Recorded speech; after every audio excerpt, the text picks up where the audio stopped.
임마누엘의 주님을 찬양합니다. 이 시간도 진리의 성령께서 우리의 심령을 지혜롭게 하여 주옵소서. 말하는 자의 입술과 듣는 자들의 귀 또한 지혜롭게 하여 주옵소서. 예수님의 이름으로 기도합니다. 아멘. 오늘은 선지자로 하신 약속이라는 제목을 가지고 하나님께서 우리와 함께 하신다라는 말씀의 의미를 찾아가 보도록 하겠습니다. 마태복음 1장 1절은 아브라함과 다윗의 자손 예수 그리스도의 계보라는 선언으로 시작합니다. 마태복음 1장 1절은 예수께서 우리의 구원자가 되신다라는 신앙 고백인 동시에 구약 성경 전체에 대한 한 줄 요약이라고 할 수 있습니다. 그리고 이어지는 마태복음 1장 2절 말씀입니다. 아브라함이 이삭을 낳고 이삭은 야곱을 낳고 야곱은 유다와 그의 형제들을 낳고. 여러분, 창세기 11장 말미 바벨탑 사건 이야기를 기억하실 것입니다. 하나님이 우상과 다신교의 문화가 가득한 갈대아 우르에서 아브라함을 불러내시고 약속을 따라 아브라함에게 아들을 주십니다. 그리고 하나님은 당신의 약속을 따라 아브라함과 이삭과 야곱의 하나님이 되셨고 유다 지파의 어린 양으로 오실 구원자를 약속하십니다. 바로 이것이 마태복음 1장 2절, 이 말씀은 창세기 11장 말미에서 창세기 37장까지의 한 줄 요약이라는 말씀입니다. 그리고 1장 3절에 보면 좀 납득하기 힘든 말씀이 나옵니다. 유다는 다말에게서 베레스와 세라를 낳았다. 이 말씀은 우리의 시선을 창세기 38장으로 이끌어갑니다. 유다는 두 번이나 과부가 되었던 며느리 다말의 유혹을 받아 아들을 낳습니다. 마태복음은 왜 당대의 사회적 관습에 어긋날 뿐만 아니라 이 불편한 이야기에 집중하고 있을까요? 그리고 마태복음 1장 6절 말씀입니다. 다윗은 우리아의 아내에게서 솔로몬을 낳았다. 그저 한 줄 문장이지만 여기에는 다윗이 솔로몬을 낳기까지 간음과 살인이 포함되어 있다. 10계명 가운데에 두 가지 계명이 깨어져 있다라는 사실을 우리가 잘 알고 있습니다. 이 마태복음에 나오는 계보, 족보는 단순히 어느 집안, 후손에 관한 이야기가 아니라 구약의 역사를 극도로 축약한 요약본이라는 것을 알 수 있습니다. 이 구약을 한 줄로 요약한 것이 예수가 그리스도, 구원자, 메시아가 되어 이 땅에 오셨다인 줄 믿습니다. 오늘 본문 18절 말씀입니다. 예수 그리스도의 나심은 이러하니라. 하나님께서 인간의 배신과 죄에도 불구하고 오셨다. 어떻게 오셨답니까? 당신께서 먼저 약속하시고 그 약속을 따라 오신 줄 믿습니다. 하나님께서 선지자로 하신 약속이 바로 23절 말씀인데, 보라, 처녀가 잉태하여 아들을 낳을 것이요 그의 이름을 임마누엘이라 하리라 하셨으니 이를 번역한즉 하나님이 우리와 함께 계시다. 그런데 이 하나님께서 언제까지 우리와 함께 하시겠답니까? 마태복음 제일 마지막 28장 20절에 가보면 볼지어다 내가 세상 끝날까지 너희와 항상 함께 있으리라. 세상 끝날까지 임마누엘을 약속하신 줄로 믿습니다. 이 임마누엘, 번역하면 하나님이 우리와 함께 하신다. 그런데 처녀가 잉태하여 아들을 낳으리라. 선지자로 하신 약속이 전제가 되는데 바로 오늘 설교 제목이기도 합니다. 우리는 긴 세월 동정녀 탄생을 고백하고 믿는다라고 말하지만 그 내용을 굉장히 추상적으로 이해합니다. 우리가 매 예배 시작 때마다 사도신경에서 예수님의 동정녀 탄생을 고백합니다. 바로 이것을 선지자가 약속했는데 이 약속의 의미가 무엇인지 오늘 한번 생각해 보도록 하겠습니다. 지난 주간에 독일어로 설교하느라고 미처 다 못했던 이야기 오늘 설명하도록 하겠습니다. 처녀가 애를 낳으리라는 예언은 기원전 8세기, 지금으로부터 2800년 전 선지자 이사야를 통해 주어진 말씀입니다. 이 예언은 당시 유다 왕이었던 아하스를 향하고 있습니다. 당시 남유다는 외세의 위협을 받고 있었습니다. 북이스라엘과 오늘날 시리아에 자리한 아람 왕국에게 위협을 받고 있었습니다. 유다 왕 아하스는 진퇴양난에 빠져 있습니다. 북쪽 연합군에 붙자니 애굽 나라가 두렵고, 그렇다고 북쪽 두 나라에 대항하자니 만약 애굽에서 지원군을 보낸다 한들 아라비아 사막을 뚫고 올 때까지 시간이 걸리니 어찌할 수 없는 상황입니다. 이 문제를 풀기 위해 유다 왕 아하스는 지금 외교적, 군사적 방법을 모색할 뿐 하나님께 기도할 생각을 전혀 하지 않습니다. 하나님께서 그래서 선지자 이사야를 보내어 예언하게 하십니다. 두 나라가 곧 망할 것이니 걱정할 필요가 없다. 너희가 염려하고 신경 쓸 문제는 어떻게 하나님을 제대로 섬길 것인가이다. 선지자 이사야는 모든 국제 정세와 나라의 운명이 하나님의 손에 있으니 풀어야 할 문제는 신앙상의 문제라는 사실을 알리는 예언을 하는데, 그 예언이 처음에 어떻게 나타났느냐? 이사야서 7장 14절에서 16절 말씀 조금 이해하기 쉬운 표준 세번역으로 읽어드리겠습니다. 그러므로 주께서 친히 징조를 너희에게 주실 것이라. 보라, 처녀가 잉타하여 아들을 낳을 것이요 그 이름을 임마누엘이라 하리라. 그가 악을 버리며 선을 선택할 줄 알 때가 되면 엉긴 젖과 꿀을 먹을 것이라. 대저 이 아기가 악을 버리며 선을 택할 줄 알기 전에 내가 미워하는 두 왕의 땅이 황폐하게 되리라. 처녀가 임신하여 아들을 낳을 것인데 그 처녀가 낳은 아들이 악을 버리며 선을 택하기 알기 전에, 그러니까는 철들 무렵 내지는 철들기 전에 두 나라가 멸망하리라는 예언입니다. 오늘 우리 손에 들려있는 이 성경, 우리 모두를 위한 말씀인 동시에 1차적으로는 당시 사람들에게 선포된 말씀입니다. 따라서 오늘 이 마태복음의 말씀을 이해하기 위해서는 선지자 이사야가 처음 했던 그 예언의 의미가 무엇인지 아는 것 소홀하지 말아야 합니다.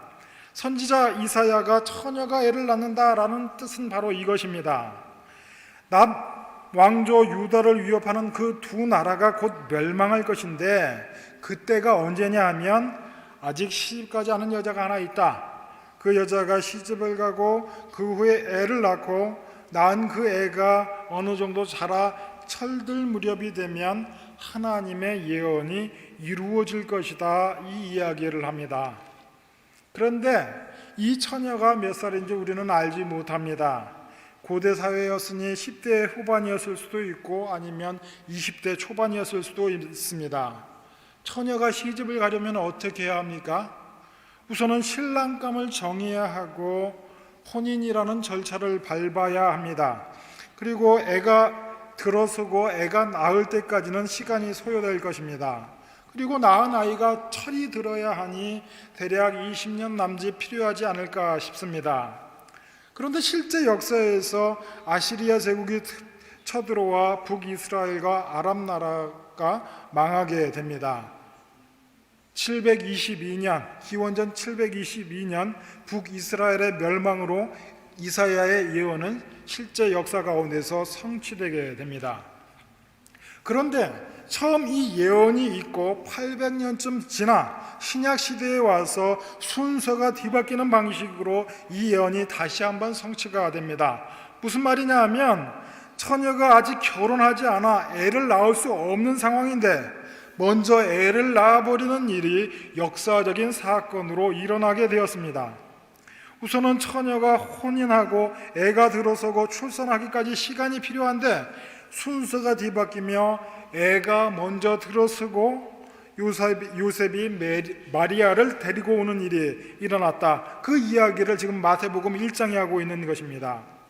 이렇게 보면 처녀가 아이를 낳는다라는 말에 있어서 구약의 사건은 자연스러운 순리처럼 보이고 신약의 사건은 대단한 기적처럼 보입니다. 하지만 신약과 구약 두 이야기 모두 공히 인간의 이해를 넘어서는 이야기라는 것을 우리가 알아야 합니다. 다만 강조점의 차이가 있습니다. 구약은 아직 오지 않은 미래가 하나님의 손에 달려있다는 사실을 강조하고 있습니다. 또 신약의 이야기는 구약의 역사가 순서가 뒤바뀌어 예언이 성취되는 것을 통해서 시간 자체가 하나님의 창조물인 동시에 하나님의 손에 있다라는 사실을 선포하고 있습니다. 시간이 하나님의 손에 있어 이 시간의 역주행이 가능하다라는 말은 이런 뜻입니다. 우리는 아니땐 굴뚝에서는 연기가 안 난다라고 생각합니다. 우리는 먼저 원인이 있고 원인에 뒤따르는 결과가 있다라고 생각하지만 하나님께서는 결과를 먼저 만들어 놓고 원인을 나중에 있게 할 수 있다라는 말입니다. 그러니까 원인에 앞서는 결과가 있다는 말인데 이것을 증명하는 대표적인 사건이 동정녀 탄생, 우리가 고백하는 기독교 신앙입니다. 우리는 예수님의 부활을 증언하는 증인들입니다. 산 것이 죽을 수는 있으나 죽었던 것이 살아나는 것은 불가능한데 시간이 거꾸로 흐르듯 죽은 자가 살아났다. 바로 이것이 기독교이고 우리의 신앙 고백인 줄로 믿습니다. 하나님은 창조자이시며 부활의 하나님이십니다. 무에서 유를 창조하시는 그 하나님 안에 부활 생명이 있는 줄로 믿습니다. 죽은 자가 살아난다는 것, 이 의미를 다시 한번 설명해 보겠습니다. 죽음은 존재했던 생명이 망해버린 것을 뜻합니다. 그런데 하나님께서 이 죽음을 뒤집어 더 나은 생명을 만드셨다. 우리 기독교 신자들의 가장 중요한 신앙 고백입니다. 기독교 신앙 고백은 우리의 이해력으로 해결되지 않고 설명되지 않습니다. 그래서 처녀가 애를 낳는다든지 시간이 역주행한다는 말을 우리는 쉽게 설명하지 못합니다. 믿지 않는 사람들에게는 말도 안 되는 소리이고 우리는 믿는다라고 고백하지만 이해하기 쉽지 않은 것이 사실입니다. 그런데 우리는 그럼에도 불구하고 왜 이 사실을 믿고 이해하려고 노력합니까? 그 이유는 우리의 삶의 모습이 그러하기 때문입니다. 바울이 전하는 말씀 로마서 5장 8절 말씀입니다. 우리가 아직 죄인되었을 때에 그리스도께서 우리를 위하여 죽으심으로 하나님께서 우리에 대한 자기의 사랑을 확증하셨느니라. 아멘. 우리가 아직 예수를 알지 못하고 믿지 않을 때에 왜 예수를 믿고 신앙을 가져야 하는지 그 필요를 아직 알지 못하고 이해하지 못했을 때에 먼저 예수께서 죽으심으로 우리 모두의 구원을 완성하신 줄로 믿습니다. 예수님의 십자가와 부활 이후로 사는 우리의 눈으로 보면 우리는 태어나기 이전에 이미 구원을 받은 셈입니다. 그런데 하나님께서 우리를 어떻게 태어나게 하십니까? 아담의 후손으로 이 세상에 보내어 죄인으로 태어나게 하십니다. 그러다가 인생 가운데에 예수를 믿게 만드십니다. 우리의 운명을 2000년 전에 예수 안에서 확정시켜 놓으시고 하나님을 모른 채 살게 하시기도 하고 왜 신앙을 가져야 하는지 의심의 세월을 보내며 갈등하게끔 우리를 만들기도 하셨습니다. 우리가 겪어온 세월, 우리 모두가 경험한 일이기도 합니다. 그래서 성경은 끊임없이 같은 이야기를 하는데 로마서 5장 1절과 2절 말씀입니다. 그러므로 우리가 믿음으로 의롭다 하심을 받았으니 우리 주 예수 그리스도로 말미암아 하나님과 화평을 누리자. 또한 그로 말미암아 우리가 믿음으로 서 있는 이 은혜에 들어감을 얻었으며 하나님의 영광을 바라고 즐거워하느니라. 우리가 은혜로 구원을 받았다라고 이야기합니다. 우리의 받은 구원 기쁘고 감격스러운 일입니다. 그런데 이어지는 로마서 5장 3절과 4절 말씀은 우리를 너무나 당황스럽게 만듭니다. 다만 이뿐 아니라 우리가 환난 중에도 즐거워하나니 이는 환난은 인내를, 인내는 연단을, 연단은 소망을 이루는 줄 알미로다. 은혜로 받은 구원을 이야기하고 갑자기 환난이 툭 튀어나옵니다. 왜 그렇습니까? 하나님과 화목하고 은혜와 영광을 누린 후에 왜 환난이 나오고 있습니까? 우리 인간의 보편적인 종교심이 이렇습니다. 환난, 인내, 연단을 통과하여 합격점을 받아 하나님과 화목하여 보상으로 받는 구원을 생각합니다. 그런데 왜 화목이 먼저 있고 은혜와 영광이 있은 후에 환난이 있다? 시간과 순서가 역주행하고 있는 것입니까? 우리가 왜 인생의 순서가 뒤바뀌었는가 질문하기 이전에 성경은 우리에게 허락된 운명이 어떻게 결정되었는지를 먼저 확인시켜 줍니다. 우리의 구원이 먼저 있었고 예수께서 우리와 의논하지 않고 구원을 먼저 정해놓고 신자의 삶을 살게 하셨다, 이 이야기를 하고 있습니다. 그래서 우리의 고민이 성경에서 어떻게 표현되느냐, 바로 로마서 8장의 말씀들 제가 부분 발췌해서 읽어보도록 하겠습니다.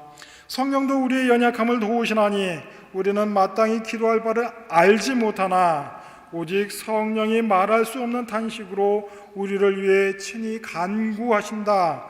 하나님을 사랑하는 자, 곧 그의 뜻대로 부르심을 입은 자들에게는 모든 것이 협력하여 선을 이루느니라.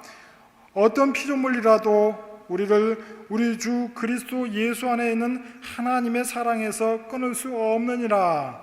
왜 이런 말들이 우리에게 주어지고 있습니까? 우리의 삶의 방향이 그러하고 바뀔 수 없는 하나님의 인도하심이 그러하기 때문입니다. 하나님께서 우리의 결국과 운명이 하나님의 나라로 이미 정해 놓으셨다.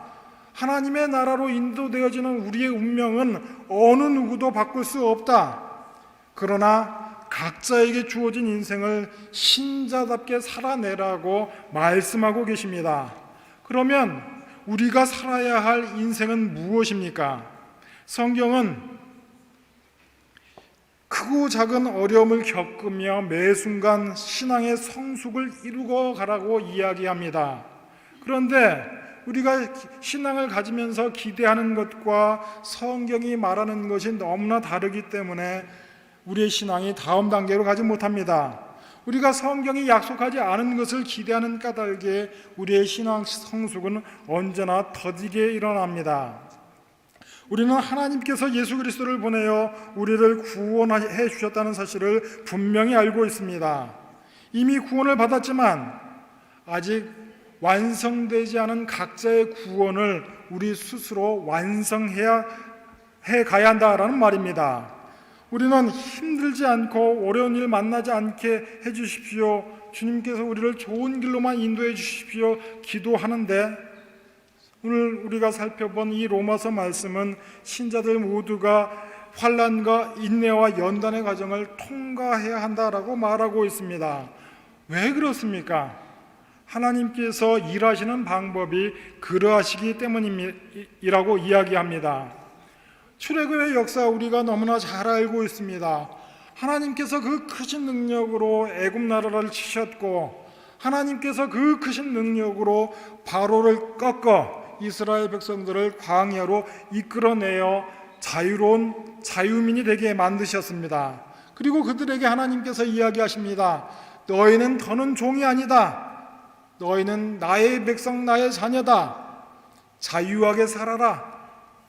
그리고 너의 발로 걸어 광야를 통과해 젖과 꿀이 흐르는 땅으로 향해 가라. 이스라엘 백성들에게 그렇게 명령하셨습니다.